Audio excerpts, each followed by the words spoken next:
복된 주일 아침 하나님이 주시는 말씀은 신약성경 누가복음 17장 11절에서 19절까지 말씀을 보십니다. 신약성경 124페이지에 있는 누가복음 17장 11절에서 19절까지 말씀, 제가 하나님 말씀을 봉독하겠습니다. 예수께서 예루살렘으로 가실 때에 사마리아와 갈릴리 사이로 지나가시다가 한 마을에 들어가시니 나병 환자 10명이 예수를 만나 멀리 서서 소리를 높여 이르되 예수 선생님이여 우리를 불쌍히 여기소서 하거늘 보시고 이르시되 가서 제사장들에게 너희 몸을 보이라 하셨더니 그들이 가다가 깨끗함을 받은지라. 그 중에 한 사람이 자기가 나은 것을 보고 큰 소리로 하나님께 영광을 돌리며 돌아와 예수의 발 아래에 엎드리어 감사하니 그는 사마리아 사람이라. 예수께서 대답하여 이르시되 10사람이 다 깨끗함을 받지 아니하였느냐? 그 9은 어디 있느냐?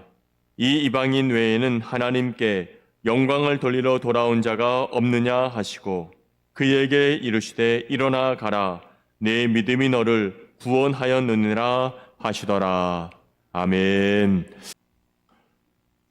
유대인들이 자주 읽는 책 격언 가운데 이러한 말이 있습니다. 이 세상에서 가장 지혜롭고 현명하게 살고 싶으십니까? 그러면 모든 사람들로부터 배우기에 힘쓰십시오. 이 세상에서 가장 힘이 세고 강한 사람으로 살고 싶으십니까?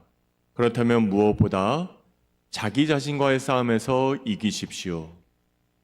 또 이 세상에서 가장 풍족한 자, 부자로 살고 싶으십니까?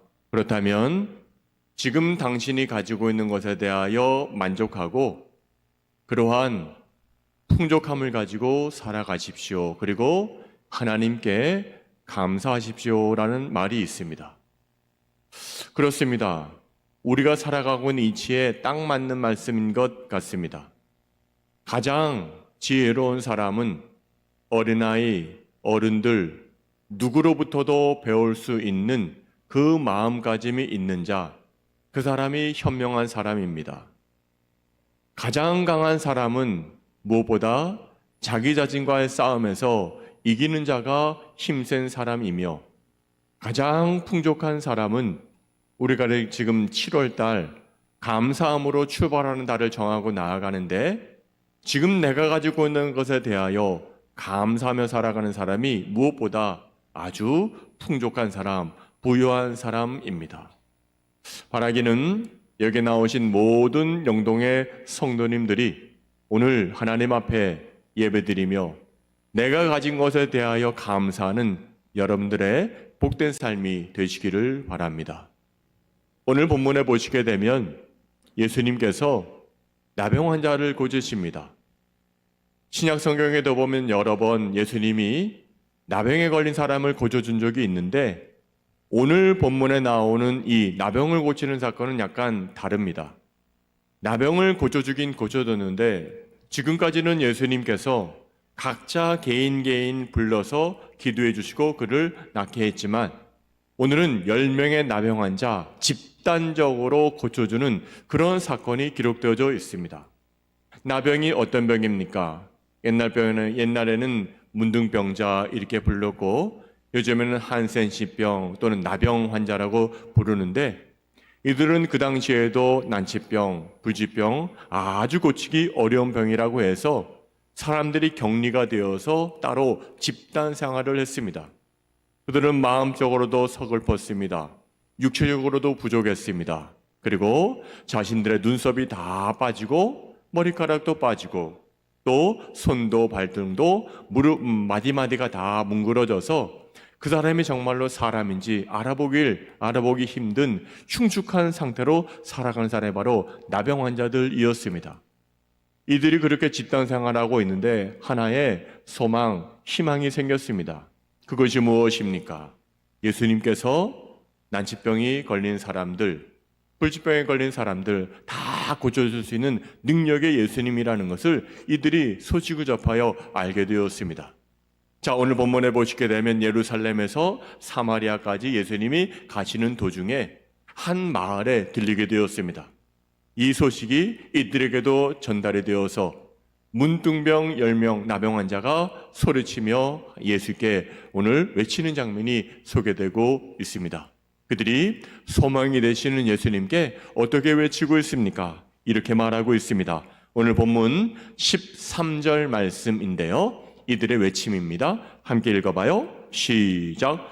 소리를 높여 이르되 예수 선생님이여 우리를 불쌍히 여기소서 하거늘. 예수님께 부르짖어서 외쳤다는 겁니다. 예수 선생님이여 우리를 불쌍히 여겨 주세요.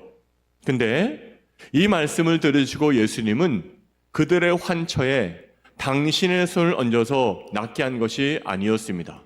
그리고 기도한 것도 아니었습니다. 예수님께서 단 한마디 말씀만 하셨습니다. 그것이 14절 상반부에 나오고 있는데 함께 봐요. 시작. 보시고 이르시되 가서 제사장들에게 너희 몸을 보이라. 기도를 해 주셨거나 안수기도 하셨거나 그런 장면이 없이 너희들 몸을 그저 제사장에게 보여라. 이 말씀만 하셨습니다. 왜 그랬습니까? 그 당시에 나병의 환자가 걸렸을 때 그 사람이 나병이 나았는지 아직 덜 나았는지 집에 가도 좋은지 아직도 격리생활 하는지에는 오늘 제사장들이 모든 판단의 권한이 있었기 때문에 예수님께서 그들에게 말씀하시는 겁니다. 너희들 지금 나병이 걸렸는데 제사장들에게 가서 보여라. 이렇게 말씀만 하십니다. 여러분, 하나 문제가 생겼습니다. 아주 큰 이벤트입니다. 뭐냐면 이들이 예수의 말을 믿고 의지하고 제사장들에게 자신들의 몸을 보이러 갔을 때 돌아보니 자신의 없어진 눈썹이 다시 나기 시작했습니다. 머리카락이 돋아나기 시작했습니다. 손가락도 다시 나오고 또 마디마디가 다 해서 온전한 사람이 되고 깨끗한 사람이 되었습니다. 문제는 이겁니다. 10명이 다 고침받았는데 가는 도중에 고침받았는데 오직 한 사람만 돌아와서 하나님께 영광을 돌리고 예수께 무릎을 꿇어 감사하는 마음이 여기에 있습니다. 문제는 이것입니다. 10명이 다 고침받았지만 겨우 한 사람만 돌아와서 예수의 발 앞에 엎드려 감사합니다. 주님, 이 모든 것이 다 하나님께 영광을 올려드립니다. 이렇게 이가 외치고 있습니다. 한번 보실까요? 오늘 17절과 18절 말씀인데요. 시작. 예수께서 대답하여 이르시되 10사람이 다 깨끗함을 받지 아니하였느냐? 그 9은 어디 있느냐? 이 이방인 외에는 하나님께 영광을 돌리러 돌아온 자가 없느냐 하시고. 아멘. 감사한 자의 결과입니다. 겨우 한 명이 돌아와서 하는 말이 뭡니까? 하나님께 영광을 돌리고 하나님 감사합니다. 예수님 감사합니다. 나를 당신의 말로 말씀으로 고쳐주시니 감사합니다. 이렇게 나아가고 있습니다. 결국 이겁니다. 예수님께로 돌아와 감사한 자의 결과. 감사한 자의 결과가 무엇입니까? 육신의 병이 깨끗이 고침받은 것은 물론이거니와 자신의 영혼까지도 고침받고 구원받게 되었습니다. 이것이 바로 감사한 자의 결과는 감사하는 자의 결국은 영혼의 구원을 받게 된 것입니다. 오늘 예수님 우리에게 이 말씀에서 두 가지의 교훈을 주십니다. 첫째는 영혼의 구원받은 사람은 예수님의 말씀에는 능력이 있다는 것을 믿어야 한다는 겁니다. 다시 한번요. 영혼의 구원받은 사람은 예수님의 말씀에는 능력의 말씀이 된다라는 것을 믿는 마음이 있어야 하는 겁니다. 즉, 우리가 원하는 것을 말씀하시든지 원하지 않는 것을 말씀하시든지 어찌 되었든지 예수님께서 말씀하시면 그 말씀 자체에 능력이 있다는 것을 믿자 이겁니다.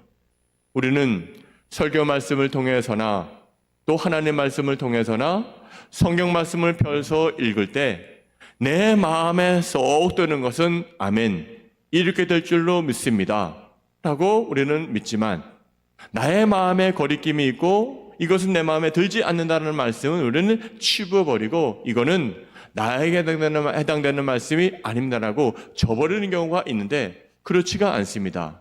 그 상황에, 그 시간에, 그 장소에서 하나님이 말씀하시는 것은 분명히 우리로 하여금 들으라고 말씀하시는 말씀입니다. 설교 말씀을 들을 때도 마찬가지입니다. 저 설교 말씀은 우리 남편이 들어야 돼, 저 설교 말씀은 우리 아내가 들어야 돼, 우리 자녀가 들어야 돼, 이렇게 말씀하지 마십시오. 하나님은 계획이 있으셔서 오늘 여러분들과 저에게 주시는 말씀이 여기에 있습니다. 이것을 믿음의 눈으로 바라봐야 하는 겁니다. 자, 오늘 이 말씀이 엉뚱한 말씀 같았지만 결국 이 말씀이 능력의 말씀이 되었습니다. 예수님이 하신 말씀이 뭡니까? 너희들 제사장들에게 가서 너희 몸을 보이라. 이 말씀을 믿고 갔더니 10명이 다 고침받았고 1명이 돌아와 하나님 앞에 감사하고 있습니다. 여러분, 이제 묻습니다. 여러분들은 하나님의 모든 말씀이 능력이 있으심을 믿으십니까? 그렇습니다. 오늘 요한복음 2장에도 보시면 가나라는 동네에 혼인잔치가 벌어졌습니다. 그때 혼인잔치가 벌어졌을 때 예수님도 초청을 받았고 그의 어머니도 마리아도 초청받았고 예수의 제자들도 초청받은 것 같습니다. 이 잔치가 무르익어갔습니다. 잔치에서 가장 필요한 포도주가 똑 떨어지고 말았습니다.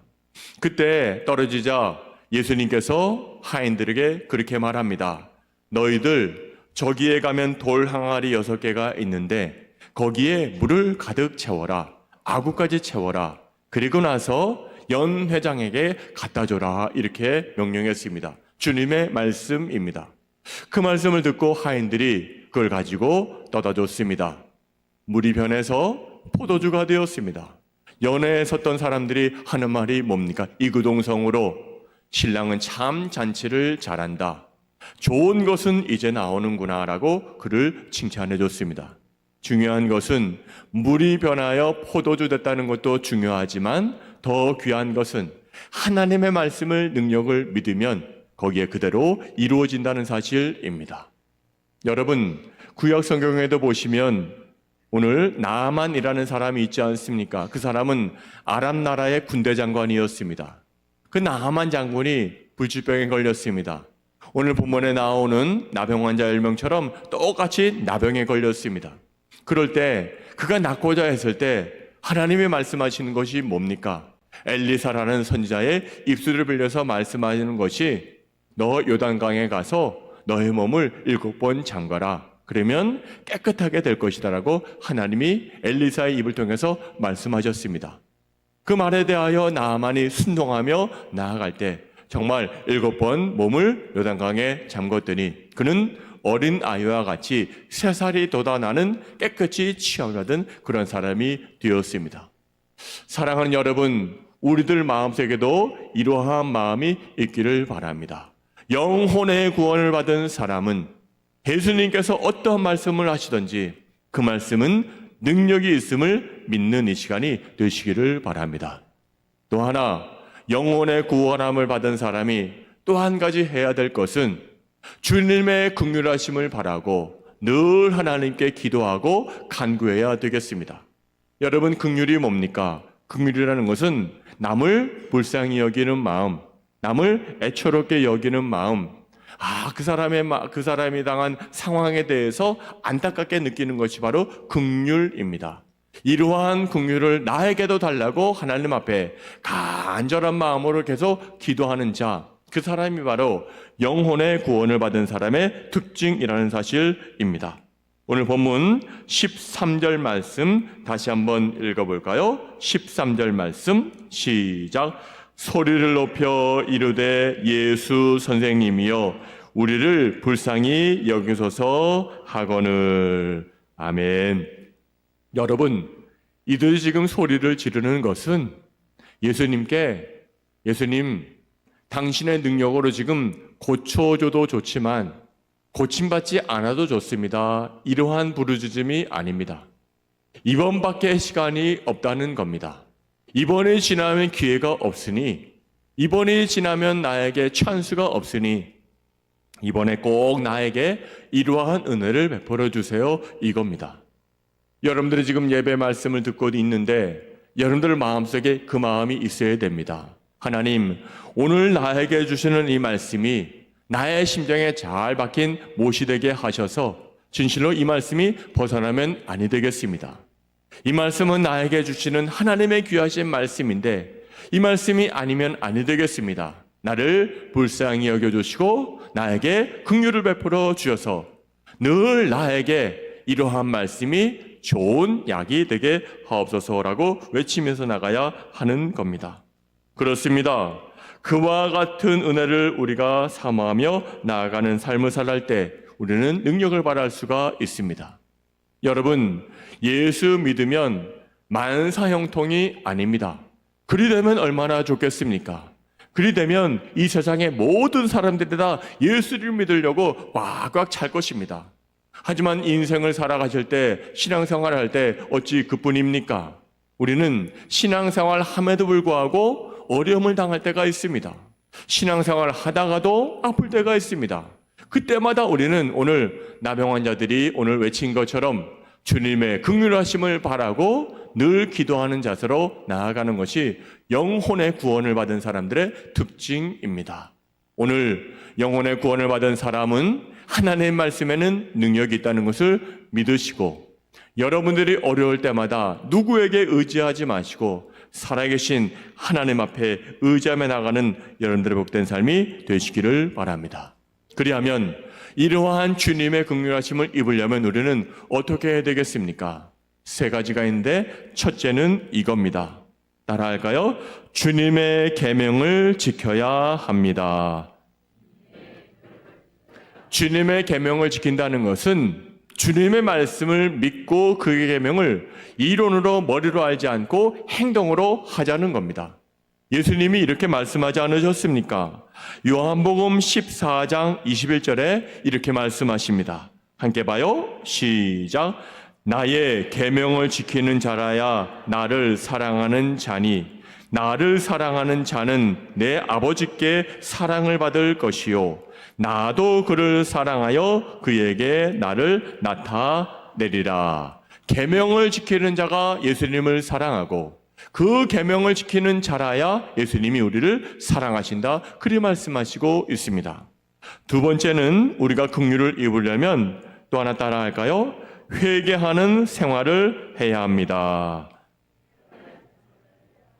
자, 주님의 긍휼함을 받으려면 하나님 말씀도 그대로 알고 믿어야 되지만 우리가 잘못했을 때 분명히 회개하는 생활을 해야 주님의 긍휼하심을 받는 겁니다. 잠언 28장 13절은 이렇게 말하죠. 시작.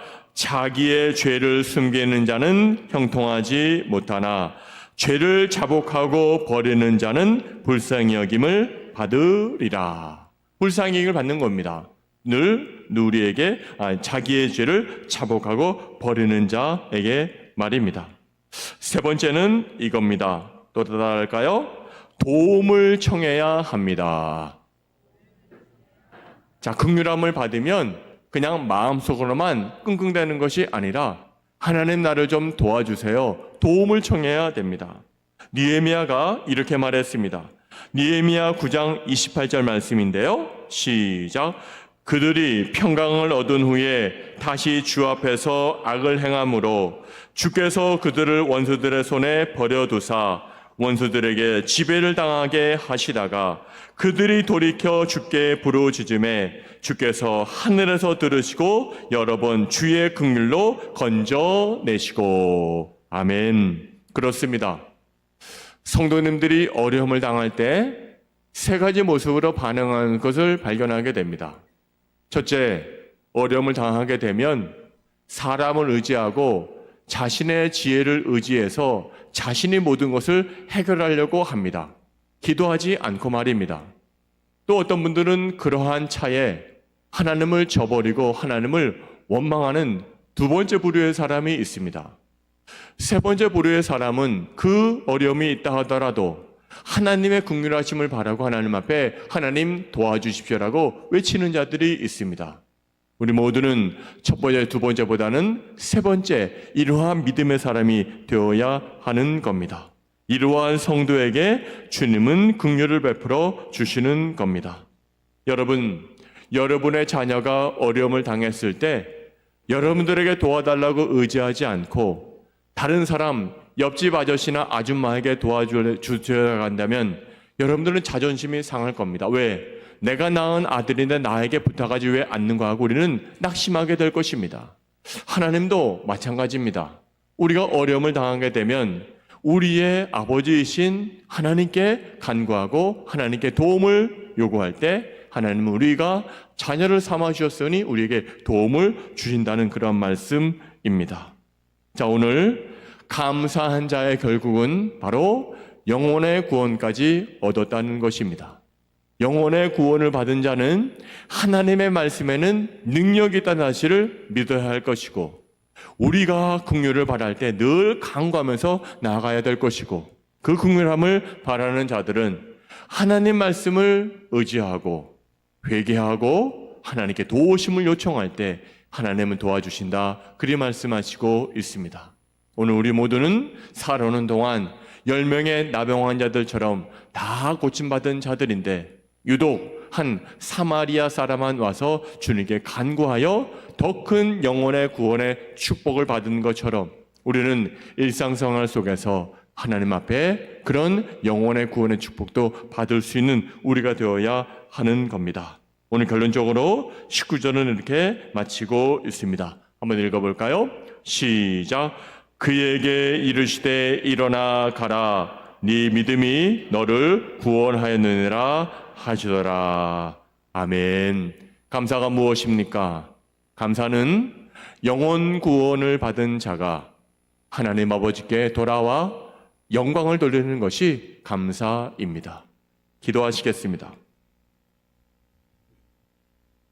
하나님 아버지, 우리는 모두 불쌍한 자들이었는데 하나님께서 우리에게 긍휼을 베풀어 주심으로 말미암아 구원받은 자가 되었고 영혼까지 구원받게 되었습니다. 이제 하나님 앞에 돌아와 감사한 사마리아 사람처럼 우리 모두 감사한 자가 되어서 주님께 영광을 돌려드릴 수 있는 우리 모든 지체들 되게 하여 주시옵소서. 하반기 7월달 달려가고 있습니다. 감사로 후반기의 삶을 출발하는데 우리 모두에게 감사가 넘치는 하루하루의 삶을 살아갈 수 있도록 인도하여 주시옵소서. 예수님의 이름으로 감사하며 기도하옵나이다. 아멘.